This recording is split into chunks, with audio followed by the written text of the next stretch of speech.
Hi, this is Renee, This is Kent. and we're back again with the augmentation of man.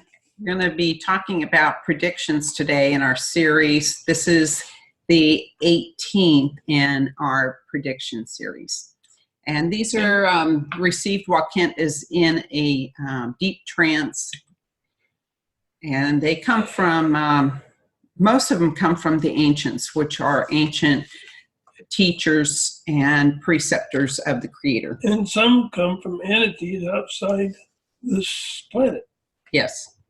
So it's not limited to the ancients, but they're our primary guides. So with that, let's go on to the predictions, if you'll bring the, So we're going to share our screen here, and this is covering May and June of 2008. We want to thank you for hanging in there with us, because we have been busy trying to finish our second publication of the next book in the series of the augmentation of man. So our time's been kind of dedicated to that lately, and not so much the videos. And we just finished the second book, sending it off to the publisher. It should be out probably within a month. And you can look for that on Amazon. It is going to be an easier read. Yeah, it's called? It's called The Acquiescence of Humanity. And so it's going to talk about our role with other beings outside this earth historically. Yeah. The historical events that happened, how man ended up on Earth in the first place. So with that, let's start the predictions.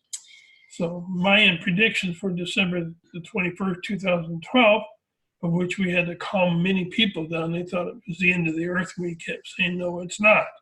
It's a cycle change. And the question given, how accurate are the Mayan predictions for the 2012? And so what they're telling us is that it's nature trying to correct itself, a fight of forces, but that universal law will prevail, and that we are going to see burned and cold.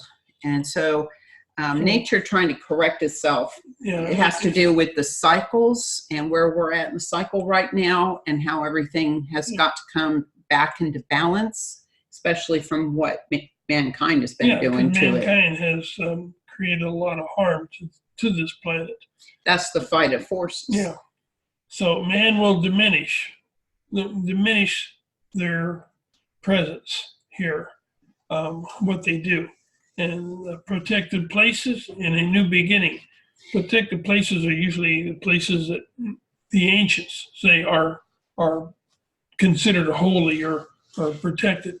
A new beginning. There's going to be places on Earth that are going to be not so protected. Those are going to be around your ocean areas.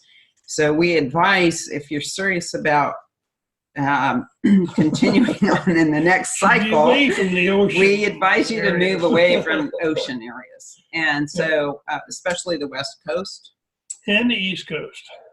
And so man will diminish in numbers, but also our footprint on Earth is going to diminish. And so the next cycle has more to do with learning more about nature and the natural balance of all things. What we're supposed to be here, our project here. Yes, and that's all about the learning. And all of this, both the natural learning and our own acceleration in learning, is going to align to universal laws that govern all of creation. The next sentence is interesting. Pre-emergence to the new crop of those that will prevail, and they're calling humanity a crop, a new crop. A new crop of people are coming. So we've got a lot of genetic upgrades in the works. We have had the indigo that have been coming in since about the 1960s, and that's not spelled I-N-D, it's spelled E-N-D-O-G-O-T. So it's been misinterpreted to relate to the color blue. Yeah. And So it's actually spelled differently, but sounds the same. yeah, it says only in a point in time, not the point of time. So it's in a linear movement of time, and so this is only a point on the linear movement of humanity. Like on a linear scale. Right. And so we are going to have the next crop of people coming in with the genetic upgrade are the Blu-ray. And they're starting to come in now at this time, and they're a step up in genetics. They're going to be able to do things that most people today can't do. Have you noticed the children? They are much higher in learning. They're brilliant. And you the ones can that'll see, come after them. Yeah, there's another crop to follow the Blu-ray, and that's the magnifarious children. So each is a step in the process, and each is going to be a higher upgrade where eventually man will be able to communicate telepathically, and our brains will be upgraded, the neurological function and chemical the chemistry associated with the neurological function of the brain is going to improve to allow this conceptual learning to occur that we've been talking about. Yeah. And now government's an untold truth. Interesting, because Sirius will open its secrets.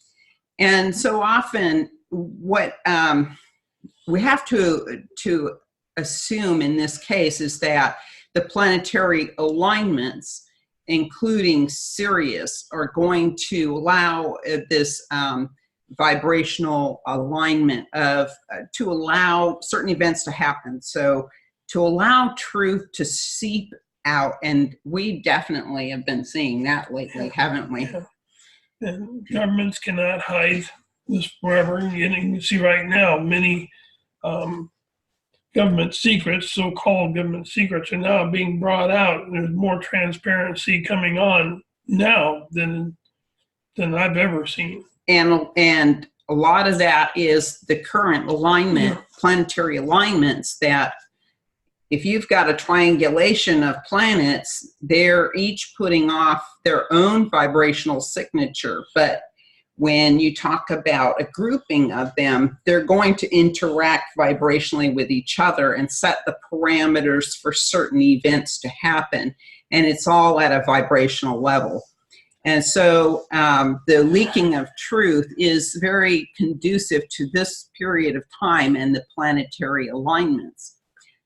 People will clamor. Clamor is like a loud uproar or dissatisfaction from a large group of people about all the lying that's been going on. Yeah, and untold truth, like a seeping sponge. You can't hold it back. So truth is coming out little at a time, and it's going to wake up a lot of people who've been asleep for a long, long time. Yes, and so a lot of those people, they talk about how there's going to be a causational effect. And if you look up I'm not sure if it's Latin or Greek root word quas, Q-U-A-S-S, that means to be shaken. And so it's going to cause people to really be shaken by all of this truth that's being leaked out, and it's already begun. And then the uproar that's going to come out of it, but yet there's still not in this prediction, but we know from others that there's going to be a number of people who will think that this is all conspiracy, and they won't believe the actual truth when it comes out. This is not just U.S. This government's all over the world. This is worldwide. They're warlike, hostile governments. They're enemies of each other, even though they act like they're nice. They're not friendly. So this is a world event, not a single country. Yes, when you talk about planetary alignments, we're not talking about like one individual or a small group of people or a specific area. We're talking about global events. Yeah. So your fellow counselors, they called the leaders of all the governments in this world, are corrupt. And litigious, I think, in this instance, is disagreeable behavior, Yeah. that they're constantly arguing with each other and fighting each other. They're high excessive nonsense, basically, what they're. Yeah, and they're talking about exorbitant, pathetic nonsense, meaning excessive, pathetic nonsense going on. And you can see that just looking throughout this world. Just looking at the news today. You can get news outside the U.S., but you can see this is going on worldwide. Yeah. So next we move into a question that I had asked about what is going to happen to the Middle East. And we're still trying to discuss what this means. It says, their camels shall lie down, faces buried in the sand.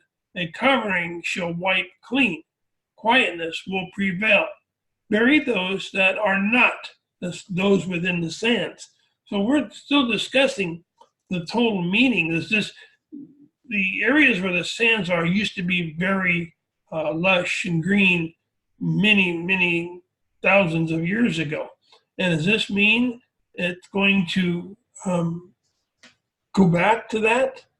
We're not sure. Personally, I'm reading it more like there's going to be massive sandstorms and everyth's going to be buried. That's possible too, yeah. So that's up for debate, but then the next time always, the next proves sentence kind of what like it means. Whispers of time past will prevail in the movements of the sand. So, but is this, for example, if we were to assume, and assuming always gets me going in the wrong direction, but if there were winds and you have the shifting of sands, is that going to uncover perhaps hidden cities, revealing the ancient past? Yes, because the ancient ones can shift here in the sands. And so this last sentence, ancient ones can shift here, familiarity abounds. Mm-hmm. And this tells me that these are ancient humans that lived in this area a long time ago. A beginning of what is here among the sands, kind of going back to ancient times and periods where there were, man was very focused on his own renaissance and his own expansion of his consciousness. And so it sounds like a new start. So Mexico event, okay, horrendous explosion, Mexico crying, something big is going to happen. I don't think it's happened yet. Yeah, that I don't recall anything in the news that speaks of this. Yeah. And, it's anyone's guess what this type of explosion would come from. It's going to cause a sense of despair. And that sense of despair helps to create a path to purpose. So even in our worst of times, there are positive things that do come out of it. And so it's saying beings that have died before mankind, and it could be those from outside, have come to try.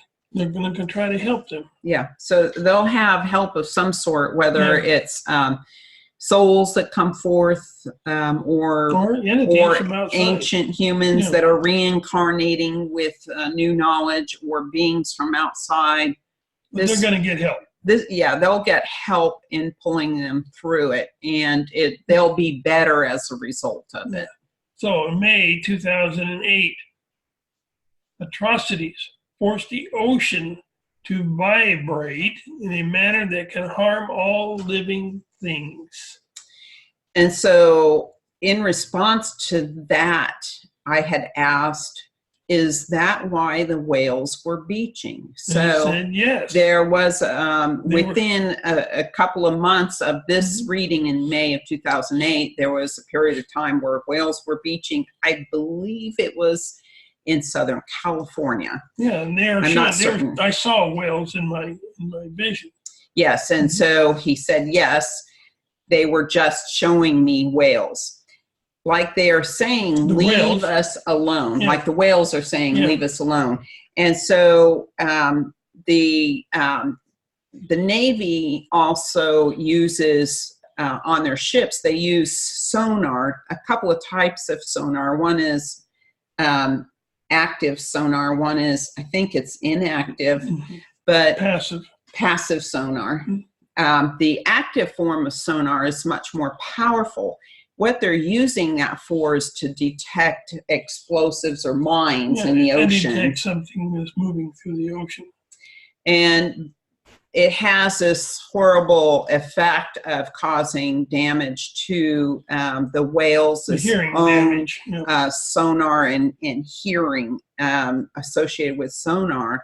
And then they can't use it to locate their food supplies. But it also must be extremely uncomfortable for them, because they have found that when this active sonar is being used, that it causes them to extremely deep in the ocean. It causes them to swim hundreds of miles away to get away from it. But it also causes them to beach, and particularly the beaked whales, a certain type of small whale. They're like 8 or 10 feet long. 10 to 15 feet. And they tend to beach themselves. Yeah, and what it does, it causes a hearing loss, and so they can't track down their food source, which basically, when they lose their hearing, they die. They're as good as dead. Yeah. And so they're saying here, these atrocities are forcing the ocean to vibrate in a manner that can harm all living things in the ocean.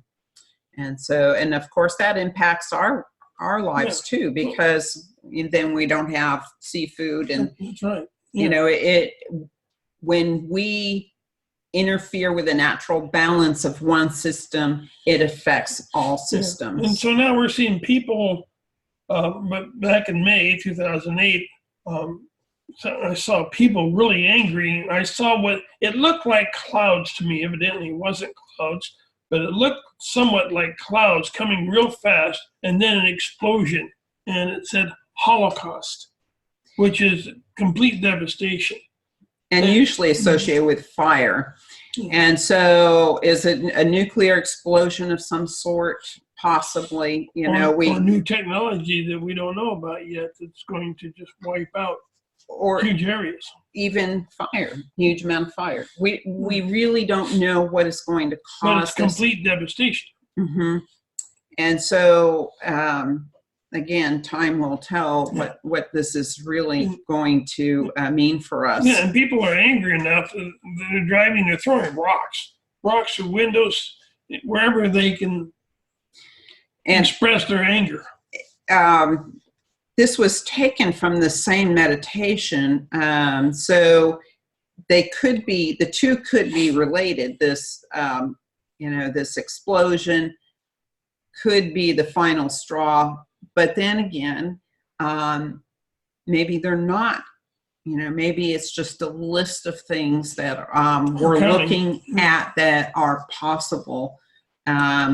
And that all relates to probability and statistics and our decision making, which generates the energy pathways for a particular direction that we are going. So we can change things. We can manipulate an outcome by making a different decision. And these were based on the decisions that man was making at the time. And that was the spring of 2008. Yeah, so I saw in my vision Congress closing their doors. People are really angry. They're closing the doors for protection. And I heard, burn your flag. People are burning their flags. They're so mad. But they're so at mad. Government. Yeah. Around the world, burn your flags. It doesn't say burn your single country flag, but they're burning the flags around the world, expressing their anger at the governments. And also healthcare is going to become crippled. And we can see in the U.S., we can see that already starting to happen. You can see that around the world. Any country that has healthcare, that's going to pretty much collapse. And I foresee that we are going to have to really be our own advocate for our health care and for taking care of ourselves. So gone are the days where we relied on something external to ourselves for our own well-being. We're going to have to be the ones who really make sure that we're getting the right nutrition, the exercise, using probably, I think we're going to head in the direction of the natural medicinal herbs for our health and healing. Yeah. Because we know that the pharmaceutical industry doesn't always work on our best behalf. Yeah, we're going to have to take care of each other. Anything within your community, you're going to have to take care of those that don't have the ability to take care of themselves. So, yes, it's going to boil down to we taking care of each other. And that, fits in with the new cycle of conceptual learning, universal laws, and learning about the natural world. So herbal medicine would fit perfectly into the parameters of that type of learning. Remember, the pharmaceuticals basically are using herbal medicines that they're more concentrated. It's branched into chemical medicines, though, too. So we do have a brighter future. We do have a brighter future. After all that. No, in 2008, we had got 48 years. The next 48 years, people will be able to enjoy the lands. And I'm not sure when that started. It started in 2008, or it's going to start soon.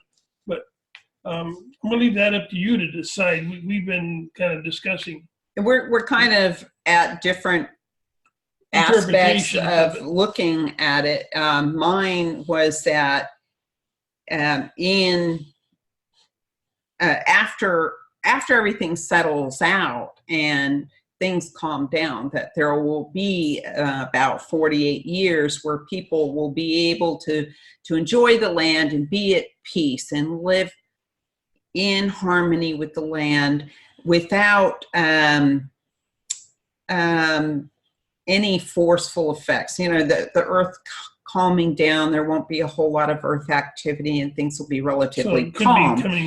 And then there will be this ionic effect that comes in at that later time, where it'll be like a mini ice age, but yet we're going to have technology in place in order for us to live under those conditions. So should people buy a parka and put it in storage until it comes? I think I'd wait on that one. Because it's going to be warmer for a while, and that has been predicted, that we're going to have a warmer climate. And then the ionic effect will take place.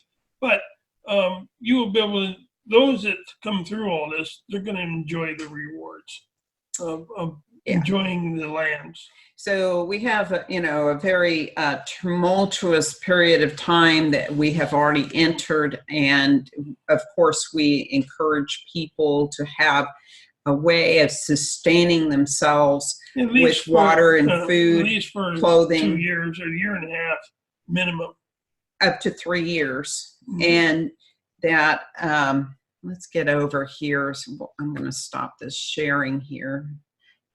And so we want to be able to prepare for survival for about 3 years, and then things will calm down, and we'll be able to enjoy the land.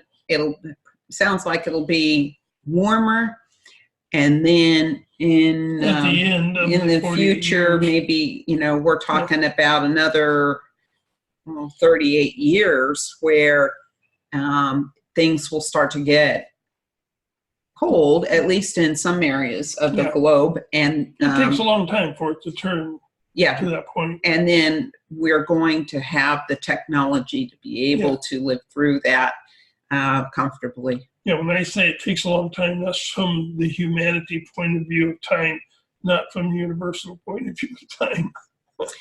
Anyway, as far as survival, we always say, get seeds. Seeds are going to be very important. You want to have non-hybridized seeds, and that you can harvest the seeds from your fruits and vegetables, dry them out, and save them for the next year. Have your food supplies And know where to and get water water supply with and a way that of you cleaning can your filter. water. Yeah. So with that, I thank you for joining us. And as always, peace be with you on your journey. Take care. Bye-bye now.